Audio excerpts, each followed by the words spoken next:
Hey friends, happy Monday. Thanks for joining us for Unscripted on 13 Plus. I'm Anna Orsini.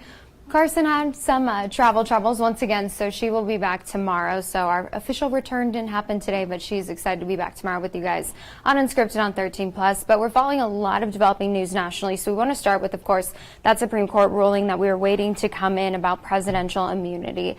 And following that ruling this morning, the justices did say for the first time that presidents can be shielded from prosecution for at least some of what they do in the Oval Office. So the Supreme Court ruled that Donald Trump does have immunity for some of his alleged conduct as president in his federal election interference case, but maybe not for other actions. So in his majority opinion, Chief Justice John Roberts said, quote, "We conclude that under our constitutional structure of separated powers, the nature of presidential power requires that a former president have some immunity from criminal prosecution for official acts during his tenure in office, at least with respect to the president's exercise of his core constitutional powers. This immunity must be absolute." The chief did add, though, quote, "The president enjoys no immunity for his unofficial acts, and not everything the president does is official. The president is not above the law." So the high court said that a lower court must decide now which of the alleged acts Trump can claim immunity for. Trump did react to that ruling on social media, saying it was, quote, "a big win for our Constitution and democracy." So a lot of interpretation there.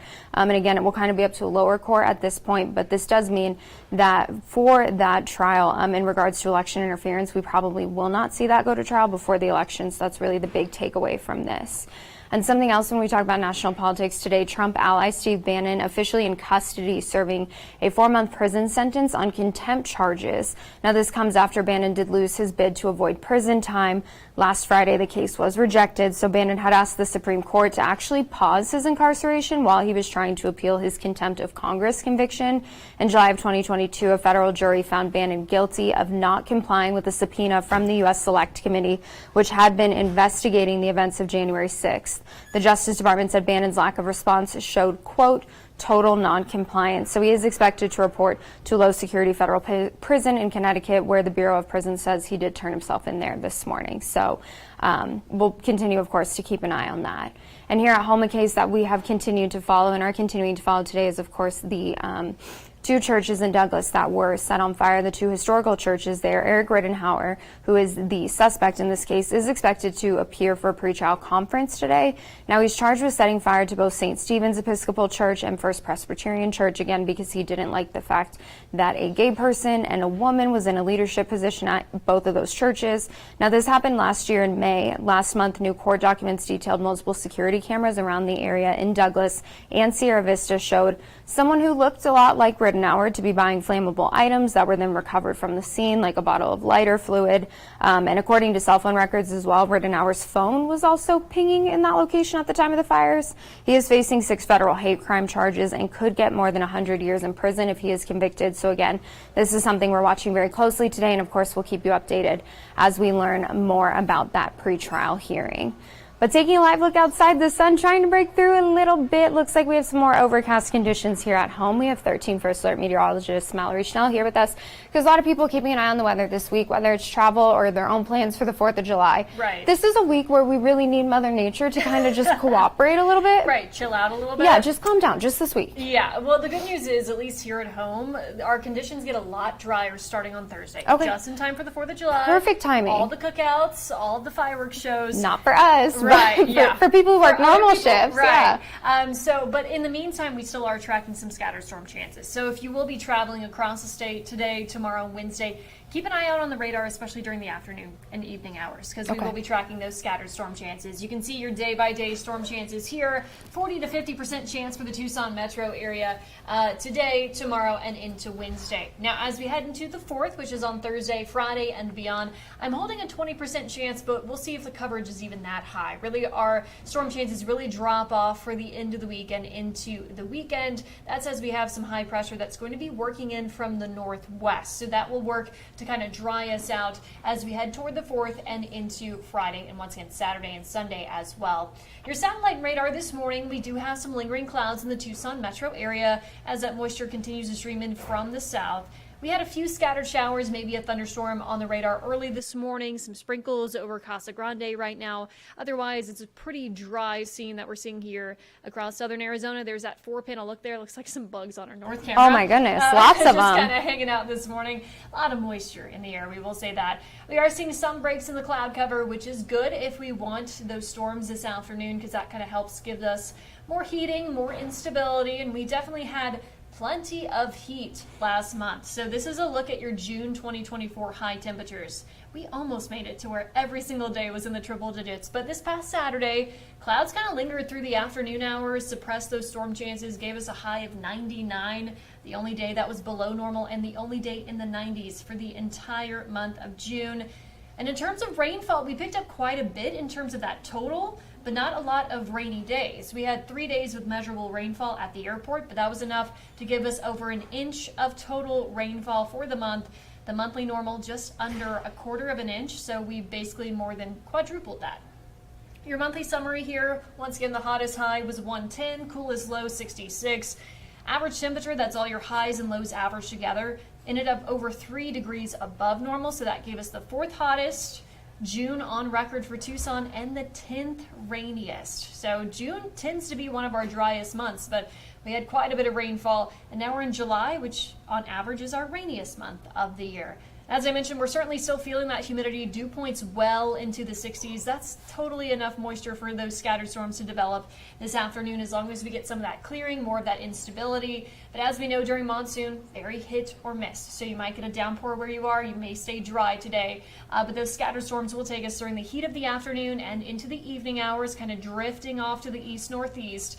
And then we do dry out once that sun does set. Looks like we'll have clear skies tomorrow morning, so a bit more sunshine, and that could mean more instability. But all in all, 40 to 50% storm chance today, tomorrow, and Wednesday. Beyond that, there's that high pressure that's going to bring in some drier air, kind of suppress those storms, push them down to the south. Thursday through the weekend, 20% might be a bit generous, so don't expect much in the way of storms Thursday through the weekend. That, of course, is going to allow temperatures to heat up a few additional degrees, up to 107 by Friday. Lows staying warm because we still have humidity in place, not that dry heat, giving us those cool overnight lows. So expect lows in the upper 70s and lower 80s. Okay, we'll take it. Perfect timing when it comes to not having storms. Right, I know, because this time of year is typically when monsoon picks up, so you never know with the 4th if it's going to be rained out, but looking good for the cookouts, the pool parties, the fireworks. Of course, we'll keep a close eye on that forecast as well. Okay, thank you so much, Mallory.